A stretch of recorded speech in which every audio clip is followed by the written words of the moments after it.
Alrighty, everyone. Hello and welcome to the Real Watchers live stream for April 15th, 2026, halfway through the 4th month of the year.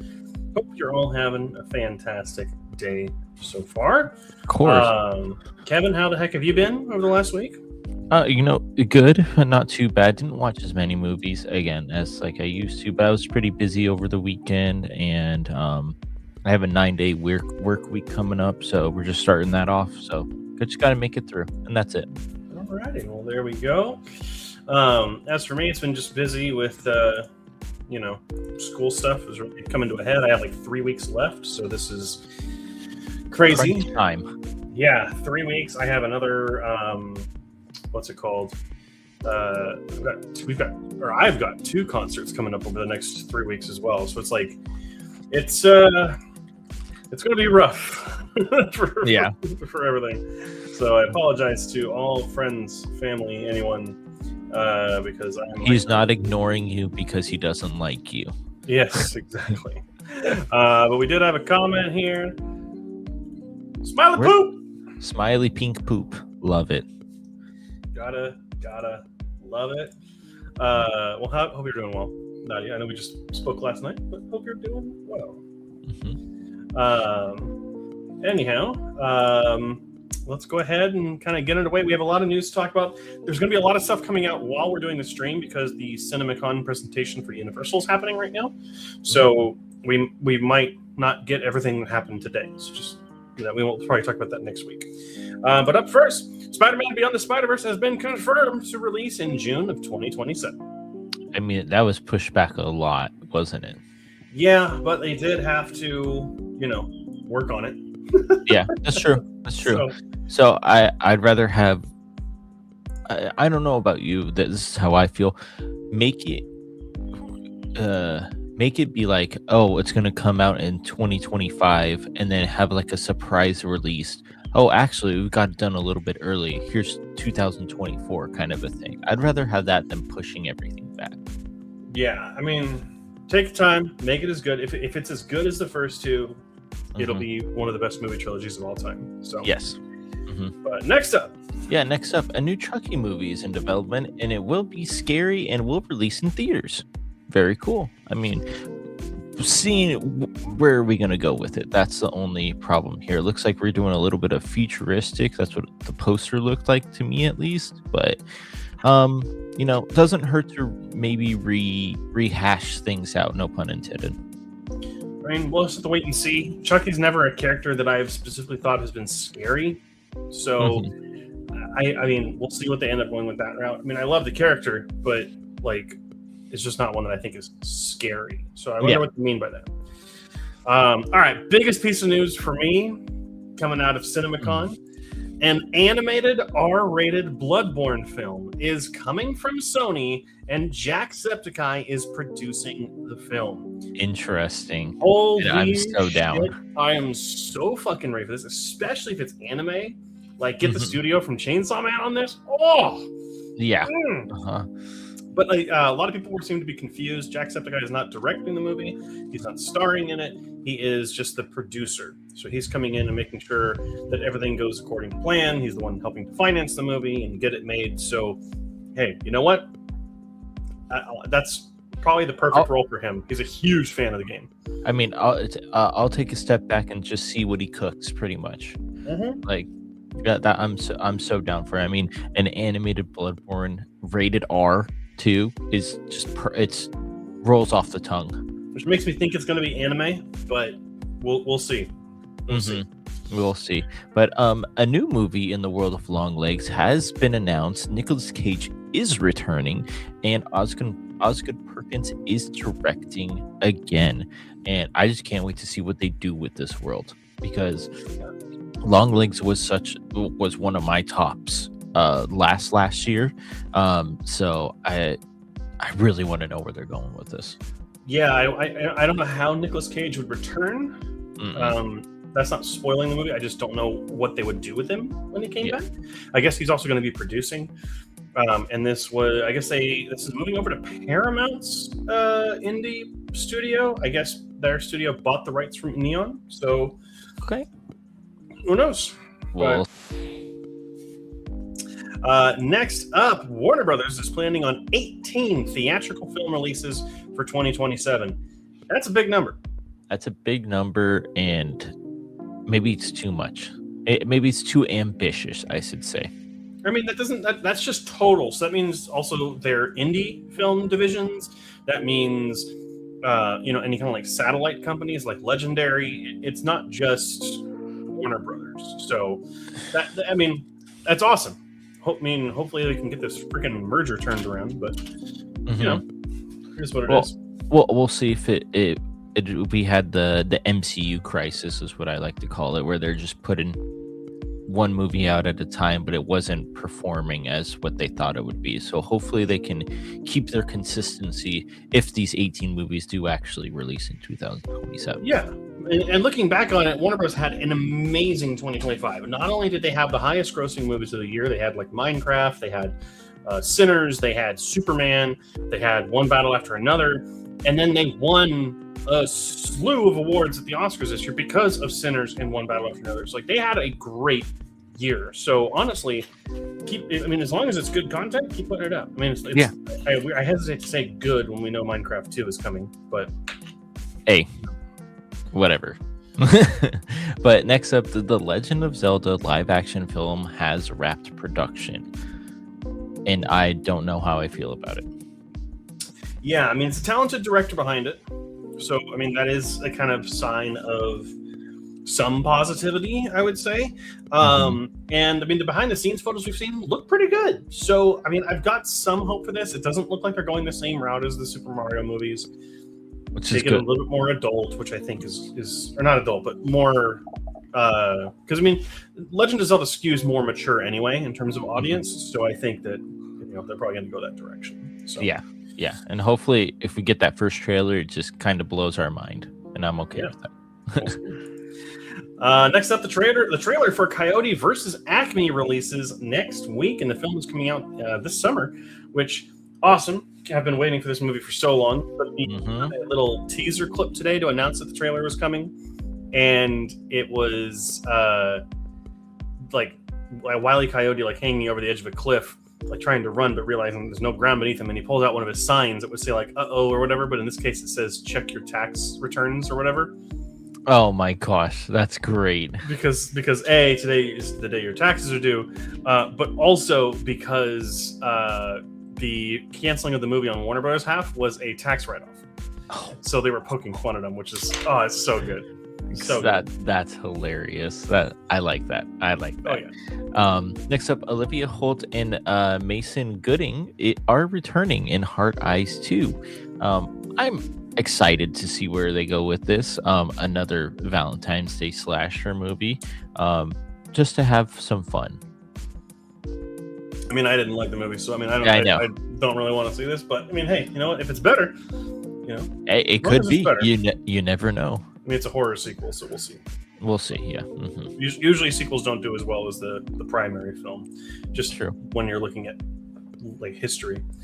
Next up, Warner Brothers Clockwork is a brand new division announced to be a part of the company that is focused on non-IP films. So this is obviously harkening back to Warner Brothers' release of Clockwork Orange. With the name, but this is going to be basically their Fox Searchlight, their Neon. Like it's going to be more focused on not your Dunes, not your like Harry Potter, smaller movie. I don't want to say smaller, but it's not necessarily smaller, but like just non-franchise films. So. Yeah. Like the first movie they're releasing is going to be next year, which is going to be called Ti Amo, which is the first film from Academy Award winner Sean Baker, who won for Anora back in 2024. It's his next film, so that's the first film they're going to release under that banner. Oh, okay, interesting. Can't wait to see what they pull out of their hats, pretty much. Yeah, we'll see. Mm-hmm. And lastly is Godzilla -1 director shows off his first English film.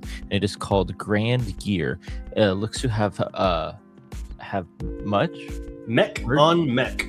Oh, mech on mech. Oh my gosh, that did not go through my brain. I'm so down. Literally, the footage. There's some footage that was screened at CinemaCon yesterday or the day before, and it was basically two giant mechs in a city fighting each other, which basically, from what people have said, sounds like imagine Pacific Rim but robot on robot. Yeah, I'm down. I'm here for it. We need it, and he can do his visual effects, so let's do it. Yep. Alrighty. Well, that is it for the news stories. Again, there's going to be some stuff coming out today with Universal. We just don't have access to that yet. I'm actually going to go ahead and check, make sure we haven't missed anything. I'm just double checking here. There is still a Snoop Dogg biopic coming. They showed off The Odyssey. Violent Night 2 got a trailer. Okay. But it's not been released yet, so we'll probably get that tomorrow. We did get the new trailer for Fokker-in-Law, so that is now available as well. I gotta add that to our trailers. Oh, what the heck is going on? That was weird. And then, sorry, trying to get all this set here. All right. Then we got a trailer for Sense and Sensibility, as well as Werewolf, which is the new Robert Eggers film. We'll see if those trailers come online at all.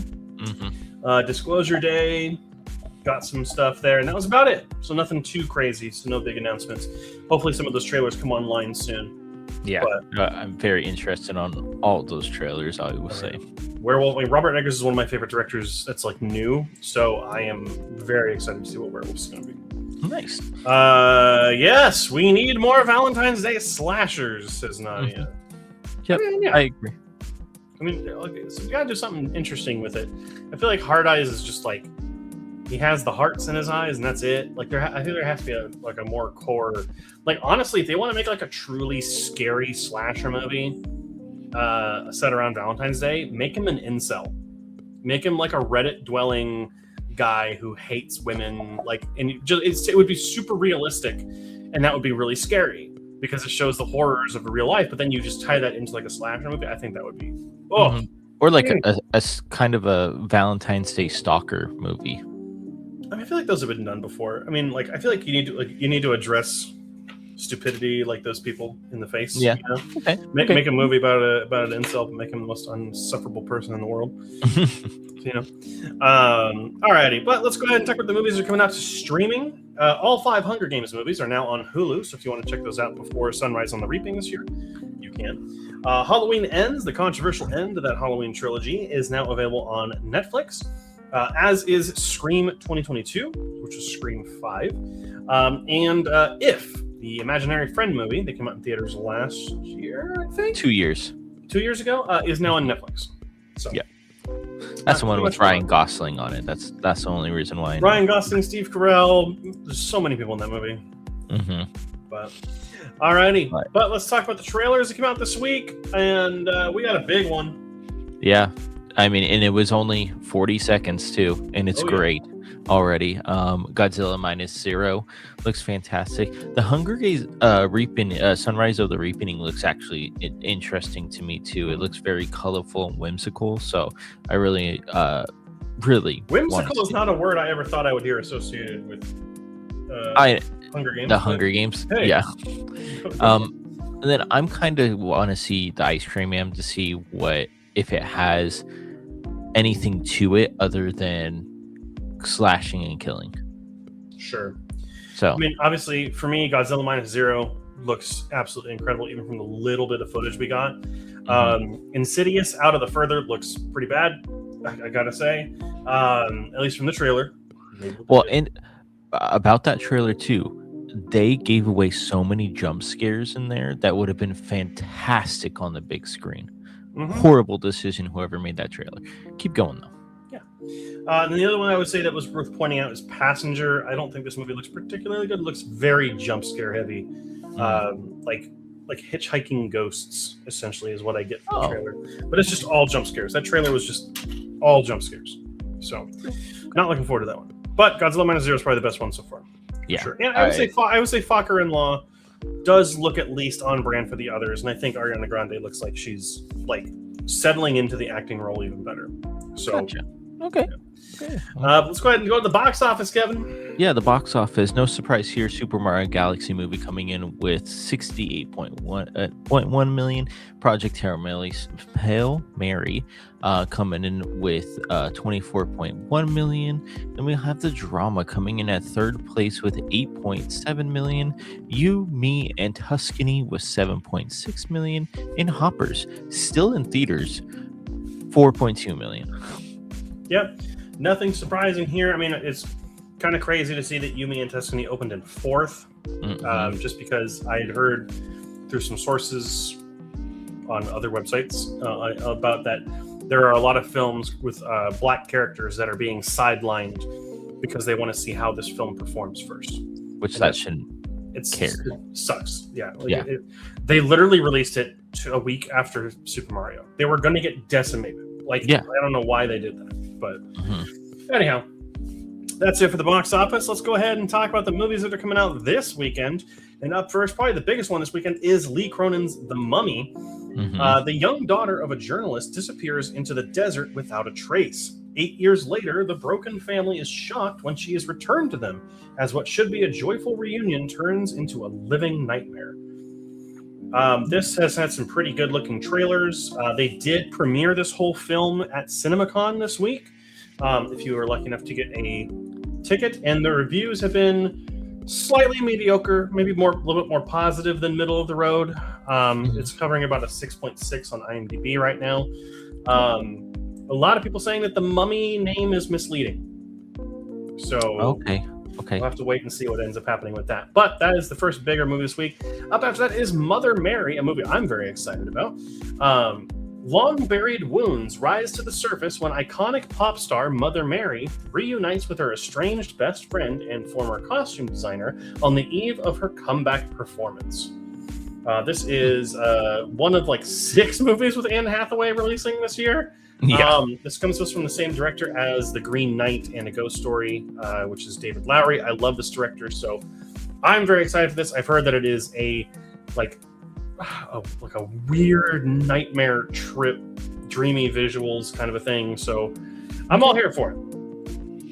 And after that, we have Normal. It centers on a temporary small-town sheriff who uncovers dark mysteries after a local bank robbery. This as Bob Odenkirk is the biggest name in this movie from the Nobody films. This looks to be something kind of similar along those lines. So, yeah, that's really about it. Reviews are kind of positive, 64 on Metacritic. So, And lastly, we have Lorne, which is the documentary about Lorne Michaels, the creator of Saturday Night Live, and offers unprecedented access to the man who built and sustained the institution for 5 decades.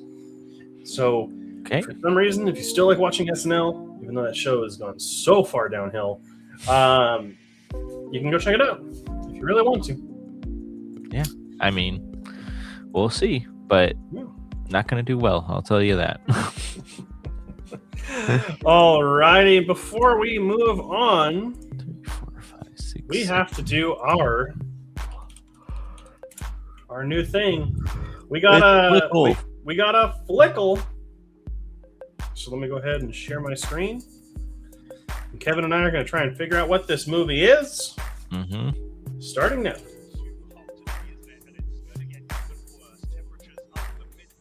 Oh, I already know what this is.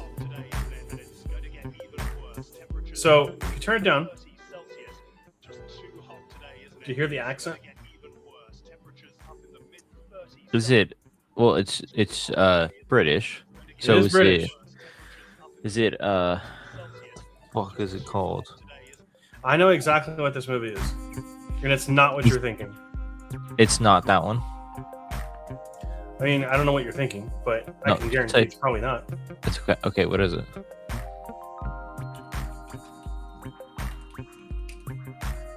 It's Harry Potter and the Order of the Phoenix.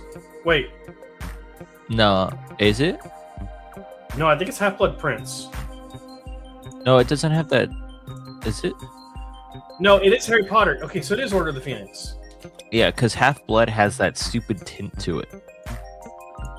Yeah, I knew it was one of them because it starts out with him in like a field on like that toy, and then Dudley and his friends come over, and then the Dementor comes and attacks them. Yes, it's in the park, and I think it's underneath a bridge or something like that. Yeah, right? they're like a subway tunnel. All right, I knew that from the beginning. Man, that was I'm pissed I didn't get it on that first one.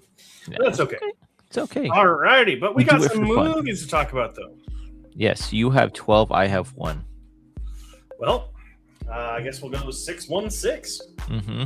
The same number as the Marvel Cinematic Universe. Nice. Alrighty. Let's go ahead and start with me continuing my April challenge of doing Best Picture winners. Took a look at the 1955 Best Picture winner, On the Waterfront. This is the film starring Marlon Brando, which I'm sure all of you have heard. I could have been a contender. I could have been somebody, right? Mm-hmm. We've all heard it. Like, it's from this movie. It's one of those movies you always hear about when talk about film in class or just talking about like classic film. It's a wonderfully written and performed film, and it has some really good on-location photography on the waterfront, like the name says. But the legacy of its director kind of weighs it down a little bit. So Marlon Brando is incredible in this movie. Easily one of his best performances, and he's just one part of an incredible cast. Eva Marie Saint is in her first role here; she's great. And then the rest cast is it's so good. The film itself is really well made. It's well directed and it's well written. About a man kind of standing up and kind of atoning for mistakes he made against a kind of gang-like union at a waterfront kind of business. It's a story that pretty much anyone can get behind, and wanting to do the right thing is something we should always strive for. However, this came from a man who did the absolute wrong thing. Elia Kazan is a coward who ratted out other suspected communists to the House of Un-American Activities Committee. I'm sure if anyone knows anything about film history, you've heard about the McCarthy era, where people were ratted out by their fellow coworkers because they were suspected of being communists, and then they were blacklisted in Hollywood. This man has destroyed lives because of what he did, and this entire movie feels like he's trying to explain why what he did was right. So it does come off a little... It's tough because this movie is really damn good. Like, it's truly good, but it makes you want to forget all about Elia Kazan's influence. But it is inseparable, unfortunately. Like, it's so intrinsically tied to this movie that it's a part of it. So, but then I went to the movie theater, Kevin. Shocker! I go to the movie. Do that. I went and saw Faces of Death, which I was really excited about because I don't think the original Faces of Death documentary is good, but it's something that I enjoy because like a cult sense, right? I think this was a great way to do a remake of that and to do it in a fictional narrative type sense instead of a mockumentary or documentary. The first things first, Dacre Montgomery, who we both saw in Dead Man's Wire. He was the hostage. He was absolutely incredible here. Kind of pulling a serial killer-like performance, similar to something like, Nicolas Cage in Longlegs, except instead of, because Nicolas Cage was obsessed with, like, the devil, in this movie, he's obsessed with social media and getting popular. So, really good meta commentary there. It does feel like the next evolution of Scream in that regard, where it has a lot of meta commentary about the kind of current state of things. What disappoints me about this movie is that it doesn't feel as taboo or disturbing as the original does. Like, I was hoping this was going to be more violent, more disgusting, more gore-filled. Like, I wanted to see it. Like, I wanted to feel off by watching this movie, and I just didn't. Like, the kills were good, but it wasn't like, anything truly exceptional. But it just doesn't feel as dark, even though the motivations are. The storyline and the motivations are what makes this movie as good as it is. Maybe not necessarily the actual violence. But I think that the biggest letdown for this movie is the main character. Nothing against Barbie Ferreira, but she just feels like she's overacting in every sequence she's in. The writing for her just feels bad. And quite frankly, she's just annoying as a main character. I found myself rooting for the killer, which is really weird, and also probably speaks to what this movie's trying to say. But Movie is good though, better than I thought it was going to be for sure. And I'm curious to see what the kind of horror community thinks of this movie because I really enjoyed it. Gotcha. Very cool. Then about 30 minutes after that, I went and saw the next movie, which is Exit 8. Which is the Japanese film that is an adaptation of the video game about endlessly walking down subway hallways. You have to try and see if something's wrong. If something's wrong, you turn back, and then you move up to the next level. And if you fail, you get set back to 0. I didn't know how they were going to make this into a movie, but this was a well-executed time loop sort of movie. I enjoyed it far more than I was expecting. The cinematography is incredible, especially it starts out in first person like the game. And then the moment when it moves away from first person into like typical kind of, third person view is fantastic. It also adds personal stories and other characters to this that I wasn't expecting, which I really enjoyed. And I think the film does differ enough in its repetition where it doesn't get stale or boring. But I will say the film is never really scary. It's like there's not really any jump scares. Like it's not like a creepy movie. It's scary on the level like if you were in this situation, the situation is scary, not what happens in it. So like if the whole like back rooms liminal type stuff is scary to you or has like that unsettling feeling, you'll get it from this. But it's just not there's nothing like there that's going to make you jump out of your seat or anything, which is a little disappointing. And the performances are good too. I would say it's not anything game changing, but it's probably the best horror movie video game adaptation we've ever gotten. I mean, we've gotten 2 good ones this year so far with Iron Lung and now this. But it's not like that high of a bar to clear. So True. Hopefully we get better ones later on. But that was 3. Oh boy. All right, let's talk about this one, shall we? Annie Hall from 1977, Best Picture winner of 1978. And this is a movie I've seen hyped to no end. People always talk about this movie, how it's like one of the perfect romance movies. I don't get it. I'll just be honest. It does have some really good dialogue, and there are certainly moments that feel very romantic. I also really like its fourth wall moments that it breaks. Like it breaks the fourth wall and kind of talks to you, the audience, which is fantastic. And Diane Keaton is fantastic in this movie. Undeniable fashion icon. And some good camera work. However, I cannot stand Woody Allen in this movie. He's the main character. And I'm completely, in my mind, separating everything that he's done, because he's an evil man. But like his character in this movie angers me. He is horrifically annoying, and I just do not like any of the moments he is in, which is in the whole movie pretty much. He has a couple of funny moments.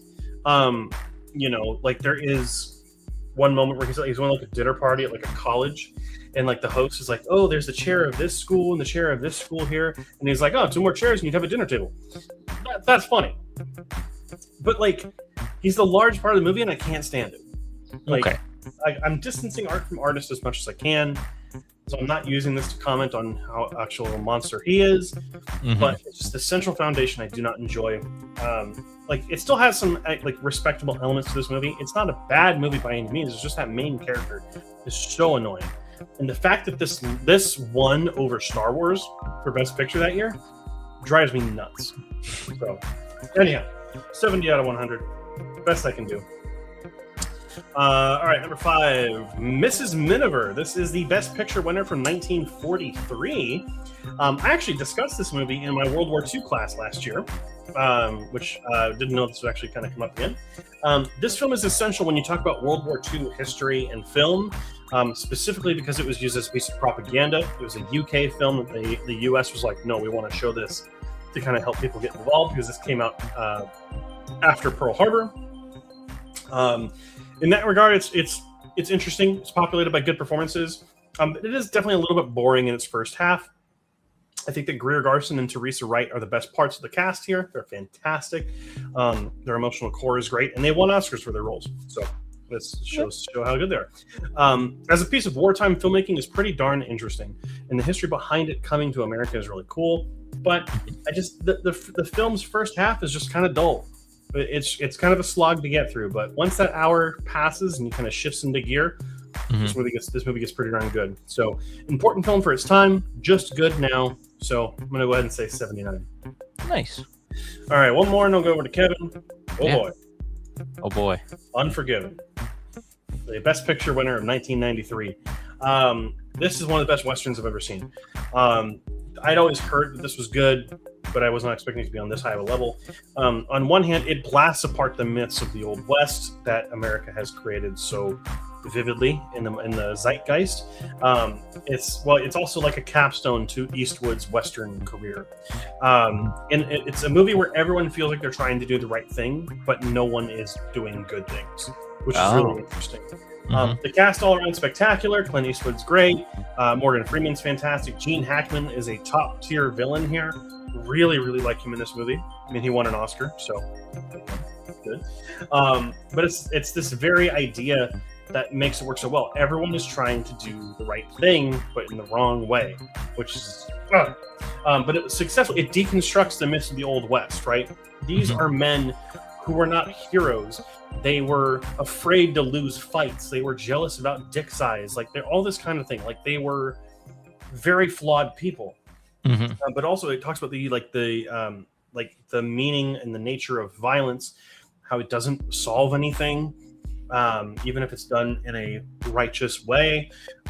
It's a brilliant script, brilliant music. I would say that my only major issue with this movie is that a lot of it takes place at night and it can be hard to see.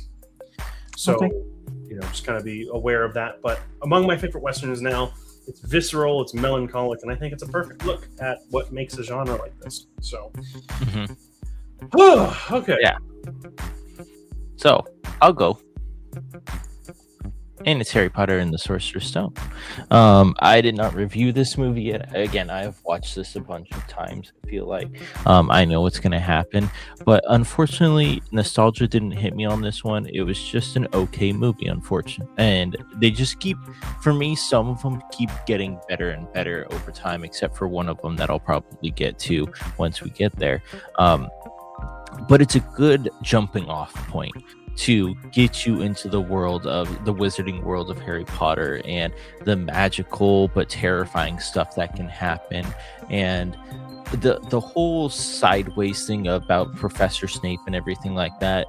Not reading any of the books as a kid, I was just like, oh yeah, it has to be him. This is happening because of him, kind of a thing. And he I'm horrible. Who plays Snape? Alan Rickman. Alan Rickman is fantastic. He's probably one of my favorite out of the whole franchise because of his performances. But in this one, he gives you that, oh my gosh, I hate this guy, but I don't know why yet, kind of a thing. And that's what I really liked about him. Troll scene, it does not hold up at all in this movie. As a kid, I was like, oh my gosh, that's the coolest thing in the world. Now you're like, oh, that looks pretty bad. So, but you know what? It's, again, like I said, it's a good jumping off point for this movie. I do like how at the end it leaves the book open for us to explore the entire world, which obviously it does. But it's just really good. Thought I'd give it a higher score, but a 77 out of 100, not too bad. Still not bad. Alrighty, unlike this movie, Tom Jones, which is the Best Picture winner of 1964, and I thought this movie was supposed to be good. I do have to commend a couple things about this movie. First off, the production design is fantastic, the costume design is great. There are rare moments where I thought the film was a tad bit funny, and Albert Finney is good here, like with what he's given. Like I think you're only as good as the kind of content you're given to work with. But I'm glad that he became a household name after this, especially in England, because this was a British film. That's it. This movie is so pompous and annoying, and it feels like it was made and written by a child. Like, imagine, like, it's funny because all these naughty and chaotic things happen in a period piece film. It's not. It's not funny. It's annoying. It's boring. Like, it feels like the only sentiment these creators had when making the movie was, well, how can we make this risque for the 1960s, but in the Victorian England? It's just dumb. There are a few redeeming qualities, like I said, but like shame on the Academy for picking this movie when like we covered the movie 8.5, which that released the same year. That should have won. I don't know why it wasn't even nominated. It won international feature of course. But back at that time, Hollywood was like, "Yeah, America," But anyhow, not good. Do not recommend Tom Jones. Okay. What I would recommend though is Hamlet from 1948. This is the Best Picture winner of 1949. And first off, this year, Red Shoes should have won Best Picture. This is good. It's not as good as Red Shoes. But this is still an excellent version of the stage play by Shakespeare, lovingly brought to life by Laurence Olivier, who is not only playing Hamlet, but is directing the film as well. It's beautifully shot. It might be the best version of the play I've seen on screen. Hands down. It helps that it's made by someone who's obviously played the character professionally and knows what to expect from this play, and has an intimate understanding of what makes it work. The performances are brilliant all around, but Olivier is the top of it. Plays Hamlet so very well, and it's a change from other kind of versions of the same story. There are moments where this looks like a horror movie, when it goes for more of like a German expressionist type look, something more like Cabinet of Dr. Caligari as opposed to like a Broadway stage play. But it's also gorgeous. It's a little bit horror, it's a little bit surrealist, and then it obviously gets into its drama. It feels a little long. I mean, like there's some pacing issues, but that's just Shakespeare in general, honestly. I feel like to make Shakespeare truly great for modern audiences, you do have to like adapt it for the screen or put it in like a different setting. Something like the Romeo and Juliet movie with Leo DiCaprio is a good way to do that. But it does feel like one of the best versions of that work. So I really enjoyed this movie far more than I was expecting to. Like I was just like, great, I have to watch Hamlet.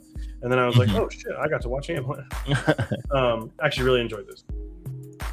Alrighty, movie I did not enjoy as much is Rain Man from 1988, Best Picture winner of 1989. This was not as good as I've been led to believe, and I feel betrayed. Sure, it's got a good performance from Dustin Hoffman. He does a good job. And I like the story of two brothers growing closer together. Any story about siblings who either didn't know each other and have to learn to like each other or whatever, I like that. I've got a brother. Kevin, you've got a sister. So like those kind of stories are really nice for us sometimes. But this movie is incredibly formulaic. You know what's going to happen the moment you start watching this movie, and I don't like that. Also, its representation of neurodiversity is a little underwhelming. Again, Dustin Hoffman's great. The bond he has with Tom Cruise it grows over the course of the movie, and that's really nice to watch. But the film is just weak because the overall story is rigidly formulaic. You know what's going to happen. So it just never feels truly fresh. It doesn't feel like something new or sincere. And like so we got to talk about how the film portrays autism. Sure, it's ahead of its time for 1988 for portraying a character like this with autism in a very positive way, I would say. But it also does feel a bit harmful because this is not the one way that autism works. Autism is a spectrum. It's a sliding scale. There's so many different ways that it manifests. So instead of highlighting the diversity of that, they kind of just narrow it down and kind of, for audiences who may not be accustomed to what it is, can create a harmful notion of what it is. So I would say this movie's barely okay. It's pretty disappointing from what I've seen. It just feels like, I don't know why this won Best Picture. I just don't. But anyhow, that's okay. 55. Another slightly disappointing movie was Chariots of Fire. Yeah, I picked this one for you. You did. I watched it a couple days afterward, but I did watch it. This definitely feels like the English version of Miracle. Like that inspirational sports movie to rile up a nation.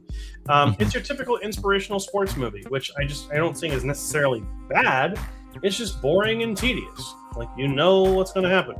All the work they put in, and what's going to happen when they get to the Olympics. It just doesn't feel original. It's the same inspirational sports slop that we've become used to. But hey, at least it came out in 1981, so it was a little earlier. The performances are fine. I think Ian Holm is the best part of this movie for me, as I enjoyed his character. The rest of the cast is just fine. Nothing really to write home about. The look is okay, but there's way too much slow motion in this movie. Like they're running. They're runners they're Olympic runners. This should not be all slow mo. Like it's about speed. Show me how fast these races are. Maybe do the slow mo as like it's waiting for that build up, and then the starting pistol goes off, and then it's on. Right? Like, you don't have to do everything slow motion. But this movie does have one of the best film scores ever, with Vangelis's film score. We've all heard it. Bum, bum, bum, bum, bum, bum. That one. You know, bum, bum, bum, bum, bum. There you go. That being said, it's very dull. I'm surprised this won. It wasn't even a favorite to win, I guess, that year. Because one of the best movies of all time was also nominated that year, which was Raiders of the Lost Ark. So, back when they actually nominated proper blockbuster movies. I mean, they did this year. Sinners was nominated, and also I would say F1 and One Battle After Another is technically a blockbuster because it came out in theaters. But anyhow, okay. 65 out of 100. But let's go ahead and take a swing for the fences for something real good here.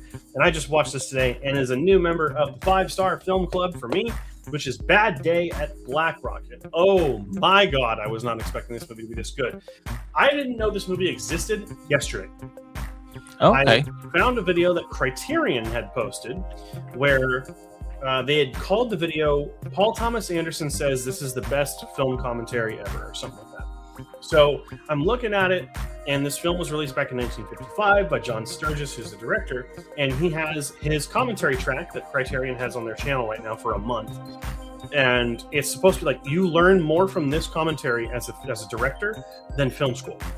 Like, it's just a brilliant commentary. So I ended up watching the movie. I was like, okay, well, it must be good. Holy shit, yes. This movie's 80 minutes.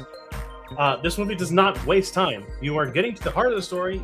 Everything's doing. You're like, it comes in, tells the story, gets out, and it's fantastic. Spencer Tracy and the entire cast are incredible here. It is a ballsy movie to make in 1955, and I don't want to spoil why because it will ruin parts of the story. But it does have this kind of. It kind of dissects the myth of the greatest generation. Maybe they weren't all that great. But then also there's a very nice anti-racist message in this movie, which is very good. But this movie from behind the camera is why it's important. The way that it's shot, the way that the scenes are all put together. It's one of the first films that uses widescreen. So that, there was a lot of concern in Hollywood, like, what are you going to do to fill the frame? And it's like, the director's like, trust me, I got this. And he did. He said, hold my beer. Exactly. Or hold my whatever. Yeah. If you want to make movies, watch this film. If you love movies, watch this film. If you care about analyzing movies, watch this movie. Then watch it again with the commentary. Okay. I'm halfway through watching it again with commentary. So, that should say something about how good it is. Very cool. Very cool. So, love when we get hundreds out of hundreds on here, too. Gotta love it. Gotta love it. Alrighty, that's it for all the movie reviews outside the wheel spin. Do we have I know it's early, but do you know your movie theme for May? I do know my May theme because it's the same theme as Movie Club. So I don't know if I want to reveal that just yet. But is there any harm in it, do you think? There's no harm. Yeah, so for the month of May, we are doing films directed by female directors. So that's what we're going to do for Movie Club, and that's what we're going to be doing for my challenges. So films like Anatomy of a Fall, we also have Zero Dark 30, like Little Women, Little Miss Sunshine, Beau Travail, things like that. So a lot of potential there. Really excited for that one. Yeah. And guys, actually also have my June one is that one's all set up, I believe, which is going to be different from that July I think I've got. So we'll see how it goes. Yes, queens. Hey, we stand a powerful queen. We are. They're coming up right now, which they should be more backing to, and a lot more. I don't know, movies and everything, because they kill it. Yeah. I mean, there's always bad movies still, but that's just the name of the game. Not every movie can be a masterpiece, but unfortunately not.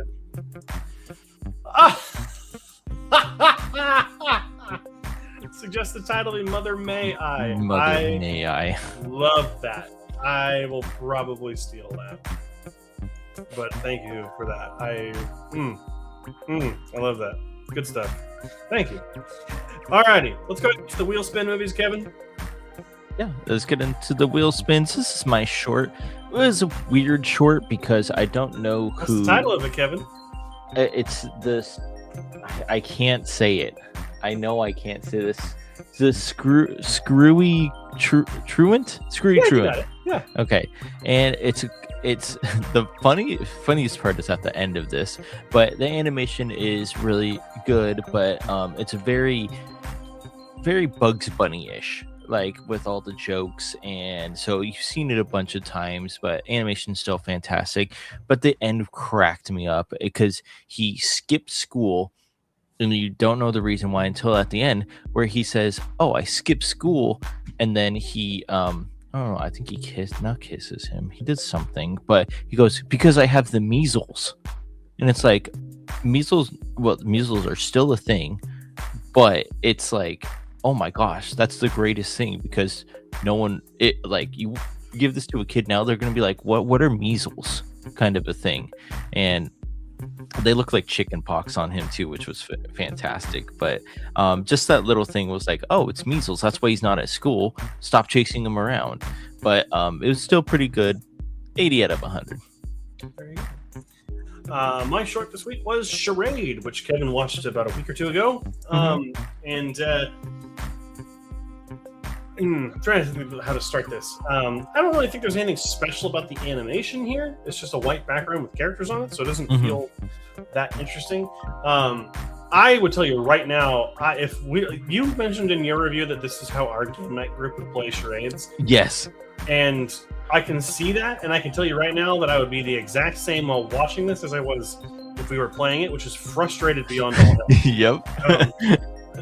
The problem is there's one joke the entire time. And luckily this film is short enough where by the time that joke starts to get annoying, it ends. So like it knows when to cut it, which is good.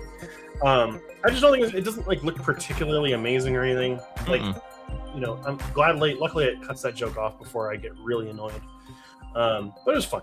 75 out of 100. Yeah, if it would have gone on for a little bit longer, I would have been like, ooh, I don't know if I like this. I would have Summit 1G punched my monitor. I'll tell you right now. Classic. For me, fail safe. What an intense dialogue heavy movie about a misinterpretation on an atomic bomb aircraft. And it is just that good. You're in the war room and then nothing's really happening, and then they're like, oh, someone's going to Russia right now. Okay, we'll keep an eye on them. 5-minute countdown. And he goes, we always do a 5-minute countdown, never gets past 5, kind of thing. And then it just keeps building tension, and then you're like, oh my goodness, nothing's gonna stop this plane. Then they're on the call with the Russian superior. They don't give him a name, but the Russian superior on here, and the president's calling him on the red phone and stuff like that. It gets so intense. I don't want to spoil the end because it is that good of a movie. It gives you that tension throughout the entire movie as well.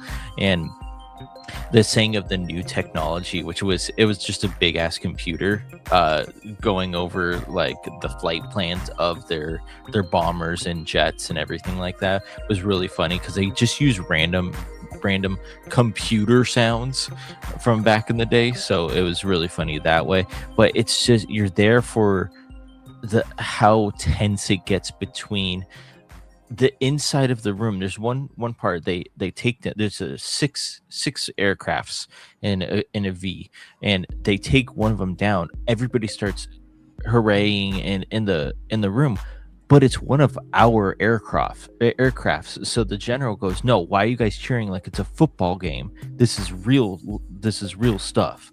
And that everybody calms down. But I'm like, yeah, that's so true. Like, you would be happy, but you just killed one of your comrades because of this.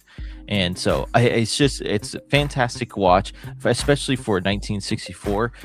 It was so good. So 93 out of 100. Nice. Can you see some of the similarities with Dr. Strangelove? Yeah, kind of interesting. It came out around the same time too. I don't know if they're involved with one another in any way, but just always fascinated me. But I can't wait to watch that movie. It sounds like it's an incredible movie. Alrighty, my pick this week was There's Something Wrong with the Children, which I'll be honest, I was expecting this to be bad. And it wasn't. It wasn't as bad as I thought it was going to be. I think the film plays with some really interesting concepts about, especially like, people like me, who are one of those of us who don't want to have kids or are not interested in having kids, or couples that don't have kids, and the kind of criticism and animosity that they face, which really brilliant. I like that angle of it. You have to remember that you do not have to have kids to be happy. Having kids is not always good for your relationship. Like, obviously you do you, but just remember everyone else is an individual. They do not have to do the same things that you do. The performances are okay, but I think Zach Gilford is the top here for me. He became a favorite of mine after seeing him in some of the Mike Flanagan shows like Midnight Mass and The Fall of the House of Usher. But this was my first time seeing him in a film, which I appreciated. The child actors are, unsurprisingly, annoying. I did not particularly like the kids in this movie, and I can see why a couple of people on Letterboxd were like, just kick the kids. Although I think it's the point of the film. I think they're supposed to be annoying and off. But I wish we got a lot more exploration of the Bright Hole, which is the kind of location that is the kind of cause for everything. I was wanting some more explanation why what was happening was going on. Like, a film like this is not trying to be high art, so like it could use a little bit more explanation. It doesn't do enough, I don't think. And also the film just wasn't scary. I was expecting it to be scarier. It didn't do anything to unnerve me. If anything, it made me angry because they're kids and they're acting like a bunch of morons. So, there's that. But I would say the only, the thing I have here written is the only scary thing about this movie is having kids. Ew. But it's okay. I think it's bold in what it's trying to say, and I really respect that. And I would say for a like straight to streaming type movie, it's got some good production value behind it. They wisely used the money they had. I just think it has a weak script, and the lack of explanation was a little annoying. So, not as bad as I was expecting, though. So, I mean, hey, that's a victory. That always is. Let's see what Nadia thinks about it. So, am I tripping, or did Garrett review this movie last week? No, I did not. I only remember because I heard comments saying that you say that to all the children. Yeah, I think we brought it up last week because I mentioned the Letterboxd reviews last week, and maybe that's where it came up. But I just realized, I was on the Letterboxd homepage so I could look up the movies that we get in the wheel spin, and someone reviewed Meg 2: The Trench. Yeah. And I just have to show this because this is too funny. But this is one of the posters you can get for the movie. Oh my gosh. It's just Meg. It's just Meg. Sorry. That so totally funny. Distracted me, and I was just like, all right, well, that's what I'm looking at now. Alrighty. But let's go ahead and get into the wheel spin, Kevin, which is where we do what? It's where the spin of the wheel gets us into the mood and watch movies. I mean, hey, you know what? That's one way of putting it. So if anyone has any suggestions for the wheel or the wheel of shorts, go ahead and give them to us now. We'll give about a minute or so. But that is pretty much about it. I don't really have anything else as far as like what I want to watch this week. Might not be able to get to as many movies this week. We'll see. Because I have, obviously, I've got a homework assignment due this weekend. But next week, Kevin, we have a concert we're going to next week. Yes, we do. And then literally that following weekend, I have my final project for my capstone class due. Oh my goodness! Which is a audio presentation that I have to do. So I hope I don't lose my voice. Okay. Well, we'll see if that happens or not. We'll see. But I'm just double checking. No other news coming out of Universal today. Nothing to Lose, 1997 from Mr. Joey.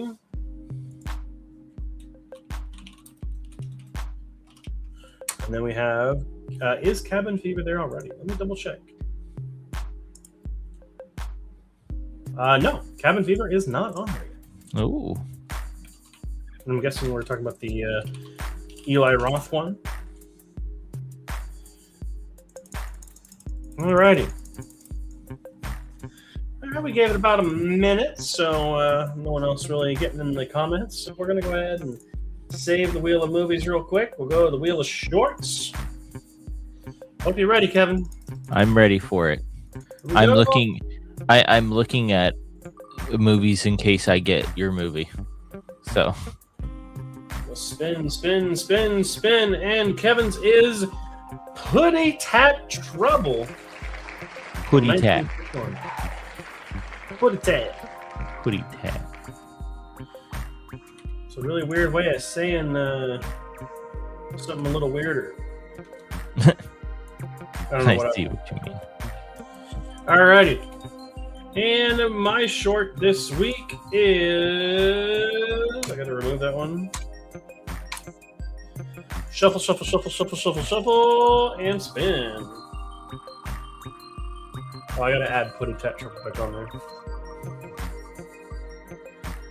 Toy Tinkers. Toy Tinkers. Where is Toy Tinkers? Oh no! Wait, where is Toy Tinkers? No. What did you do? No, I clicked off of my movie that I wanted to give you, and now I can't find it. What? Where is it? Oh, I removed it. Damn it! All right. So Toy Tinkers is... Let me make sure I haven't seen it yet. Okay, I have 3 movies lined up, so hopefully I get your movie. Well, we'll see. Pissed if I don't. Well, don't manifest that into existence. Alrighty, here we go. And Kevin's movie is... Yes, my movie will be...